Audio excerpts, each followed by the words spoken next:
ചേവരമലം saint Mary's English medium സ്കൂളിലെ വാർഷികാഘോഷം വിപുലമായ പരിപാടികളോടെ സമാപിച്ചു. പ്രശസ്ത സിനിമാ നടിയും ദേശീയ അവാർഡ് ജേതാവുമായ സുരഭി ലക്ഷ്മി ഉദ്ഘാടനം ചെയ്തു. Chevarambalam saint Mary's English medium സ്കൂളിലെ വാർഷികാഘോഷം വിപുലമായ പരിപാടികളോടെ നടന്നു. പ്രശസ്ത സിനിമാ നടിയും ദേശീയ അവാർഡ് ജേതാവുമായ സുരഭി ലക്ഷ്മി പരിപാടി ഉദ്ഘാടനം ചെയ്തു. ഉദ്ഘാടന പരിപാടിയിൽ superior centre sister Anitha SJC അധ്യക്ഷത വഹിച്ചു. റവറൻസ് ഫാദർ ജോർജ് മാത്യു കരുവർ മുഖ്യപ്രഭാഷണം നടത്തി. Councillor Prasanna, PTA president Binu Kuruvila എന്നിവർ സംബന്ധിച്ചു. സമാപന പരിപാടിയിൽ സിനിമാ നടൻ സുധി മുഖ്യാതിഥിയായി. Regional superior sister Shaina SJC അധ്യക്ഷത വഹിച്ചു.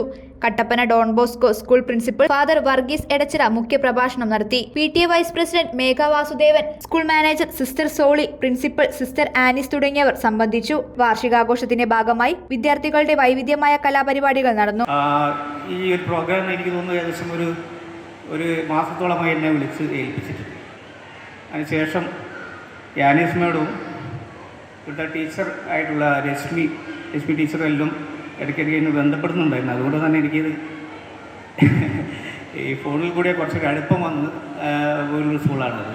കൂടാതെ അപ്പോൾ ഞാനാണ് ഇവിടെ വരുന്നതെന്ന് പറഞ്ഞപ്പോൾ എൻ്റെ കുറേ സുഹൃത്തുക്കൾ വിളിച്ചിട്ടുണ്ട്. സുഹൃത്തുക്കളുടെ മക്കൾ ഇവിടെ പഠിക്കുന്നത് അറിയാൻ സാധിച്ചു. ഞങ്ങളുടെ സിനിമയിൽ ഞാൻ ബഹുമാനിക്കുന്ന സീനിയറായിട്ടുള്ള ഷാജി ഏട്ടൻ്റെ ഭാര്യ, ഷാജി പട്ടിക്കരുടെ ഭാര്യ എവിടെയായിരുന്നു പറഞ്ഞു. ഭാര്യ സഹോദരി ഇവിടെ പഠിപ്പിക്കുന്നു എന്ന് പറഞ്ഞു. അങ്ങനെ ഒട്ടേറെ പേര്. അതുകൊണ്ട് എനിക്കൊരു പുതിയൊരു സ്ഥലത്ത് പോയിട്ട്, അല്ലെങ്കിൽ ഞാൻ അറിയാത്ത തീരെ പരിചിതമല്ലാത്ത സ്ഥലത്ത് പോയിട്ട് സംസാരിക്കുന്ന ഒരു ഫീല് തോന്നുന്നില്ല ഇവിടെ നിൽക്കുമ്പോൾ. പിന്നെ സുരഭിയാണ് ഇന്നലെ ചെയ്തതെന്ന് അറിഞ്ഞപ്പോൾ തന്നെ എനിക്കറിയാം എന്തെങ്കിലും പറയുണ്ടാവും. ഇത് രാവിലെ എന്നോട് വിളിച്ചിട്ട് രശ്മി മാഡം പറയുകയാണ് എന്തെങ്കിലും പ്രോഗ്രാമൊക്കെ ചെയ്യണം. അയ്യോ, ഞാൻ പറഞ്ഞു മേഡം ഞാൻ ഒട്ടും പ്രിപ്പയർഡ് അല്ല. അപ്പോൾ എനിക്ക് തോന്നുന്നു സുരഭിയാകുമ്പോൾ സുരഭി കൃത്യമായിട്ട് ആൾക്കാരെ കയ്യിലെടുക്കാൻ കൃത്യമായിട്ട് ഒരുപാട് ബഹുമാനിക്കുന്ന ആർട്ടിസ്റ്റാണ്. സുരഭി വന്ന് നല്ല ഇളക്കി മറിച്ചു എന്ന് അറിയാൻ സാധിച്ചു.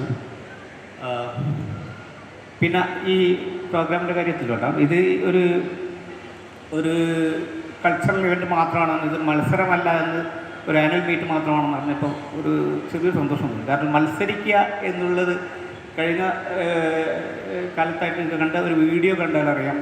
നമ്മുടെ സ്റ്റേറ്റ് സ്കൂൾ യൂത്ത് ഫെസ്റ്റിവൽ ഒപ്പനയുടെ വേദിയിൽ നടന്ന, അല്ലാതെ പല കാര്യങ്ങളും നമ്മൾ എല്ലാ കൊല്ലം കേൾക്കുന്നതാണ്. ഒപ്പനയുടെ വേദിയിൽ ഒരു കുട്ടി, കൂടെ കളിക്കുന്ന ഒരു കുട്ടി, പെർഫോം ചെയ്യുന്ന ഒരു കുട്ടി എന്തോ സുഖമില്ലാതെ വീണ് കിടക്കുമ്പോൾ തൊട്ടടുത്ത കുട്ടികൾ പോയിന്റുകൾ വാരിക്കൂട്ടാൻ വേണ്ടിയിട്ട് മത്സരിക്കുകയായിരുന്നു. എനിക്ക് തോന്നുന്നു ഒരു മാസത്തോളമൊക്കെ ആയിട്ട്, അല്ലെങ്കിൽ സ്റ്റേറ്റ് സ്കൂൾ ഫെസ്റ്റിവൽ വരെ എത്തി നിൽക്കുമ്പോൾ ഒരു മാസത്തിൽ അധികമായിട്ടൊക്കെ റിഹേഴ്സലിൻ്റെ ഭാഗമായിട്ട് ഒരുമിച്ച് കൂടുകയും ഒരുമിച്ച് റിഹേഴ്സൽ നടത്തിക്കൊണ്ടുവന്ന കുട്ടികളാണ് അവർ. അപ്പം അവർക്ക് ഉള്ളിൽ ഞാൻ ആലോചിച്ച SCV ന്യൂസ് കോഴിക്കോട്.